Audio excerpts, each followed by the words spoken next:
for a quick crack. Last is PRATT. I'm the bomb squad commander with the Washington State. Can you just tell us what's going on here? So this afternoon, the Washington State Patrol Bomb Squad was contacted by the Thurston County Sheriff's Department.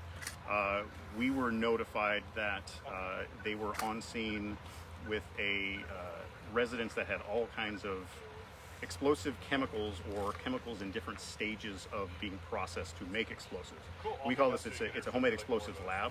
And when first bomb squad units got on scene, it was determined this was actually one of the larger ones we've run across.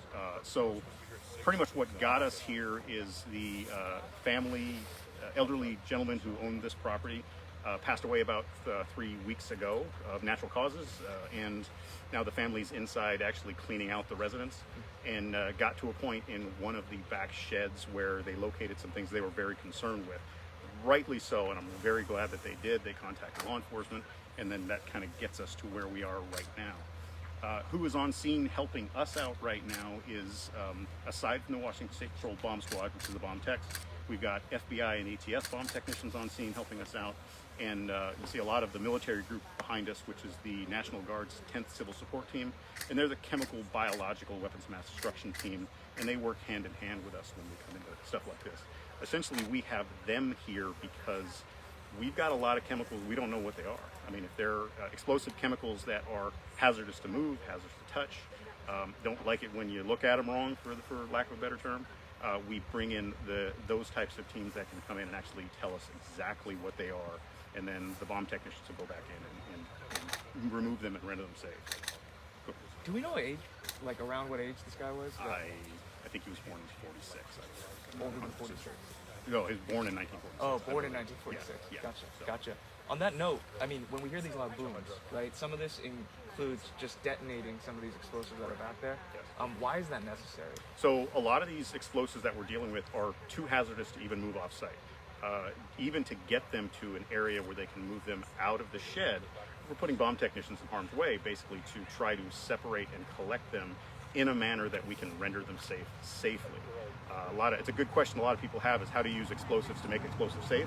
And essentially what we're doing is separating them by type as best we can, and then we control the detonation, the time, the place, and how it happens. And then we're using a couple of charges, different types of charges, to then render specific types of explosives safe under our control.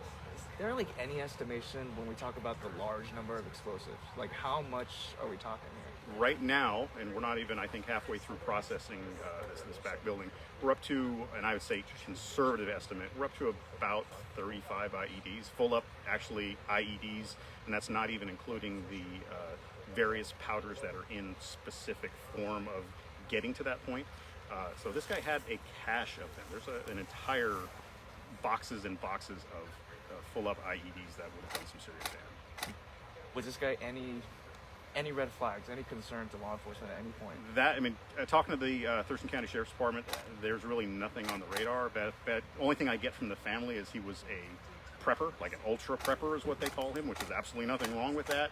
Whatever that entails, their words, not mine. But yeah, there's a lot of target shooting type of stuff, a lot of different types of chemicals that were homemade explosives. And again, when you're making them at home in this manner, they are extremely volatile, and that's our main concern.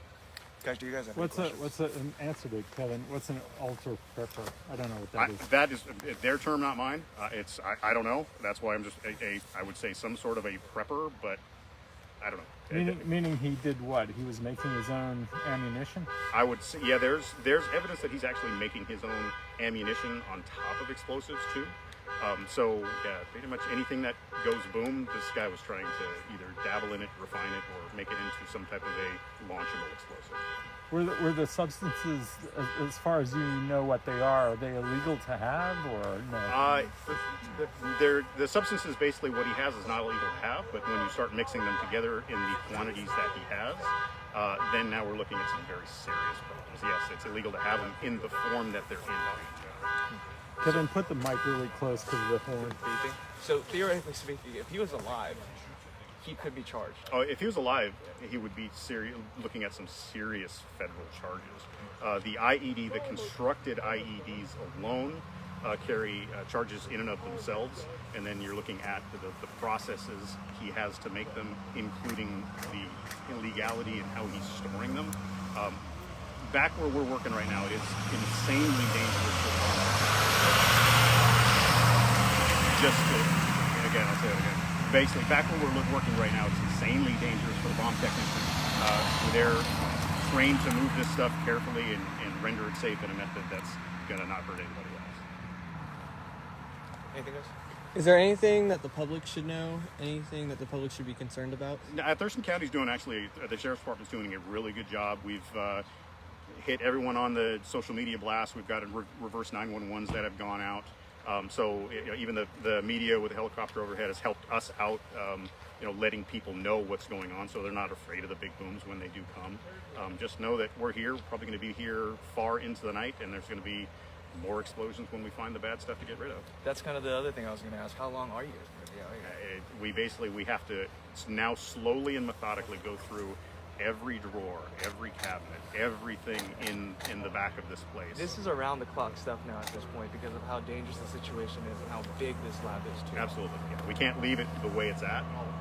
And essentially, all this stemmed from the homeowner's family just asking for help, finding stuff that they didn't know was bad, and luckily they called us because it's not only bad, it's poor. And so that's why we're here to take care of it. Good on them. How can you describe physically how you found it? What it's in, and just tell the thing. The explosives that we have, again, we have several IEDs, again, up into the 30s now at this point, just stacked in cabinets and cupboards and boxes. And I would say they're akin to pipe bombs, basically. So, and then just bulk powders in various forms of production. Mixed, half-mixed, different types of powders. And so that's the main issue that we have is we don't know what we're dealing with until we can actually get someone in there to analyze it and move it around. It's like a regular kitchen cupboard. You might open it and you don't know what's going to be. It's the worst kitchen cupboard, the most unorganized, disassembled kitchen cupboard you've ever run across. And then you have to ask bomb technicians and our military CST guys to identify every single grain of chemical component that's in there. He was living in this house? This was an external shed area, so it was an offset building.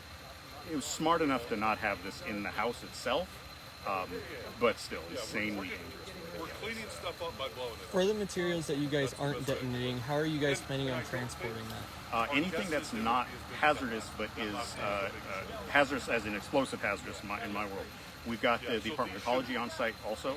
So anything that we can separate and then we don't have to blow up on site, Department of Ecology is overpacking and they're taking to dispose of. Are you using any of the robots to investigate? Oddly enough, for this one, it sounds cavalier, and I hope it doesn't sound cavalier, but robots are kind of too chunky to go in for this. The robots, basically, we don't want to make more of a problem by blowing the entire place up.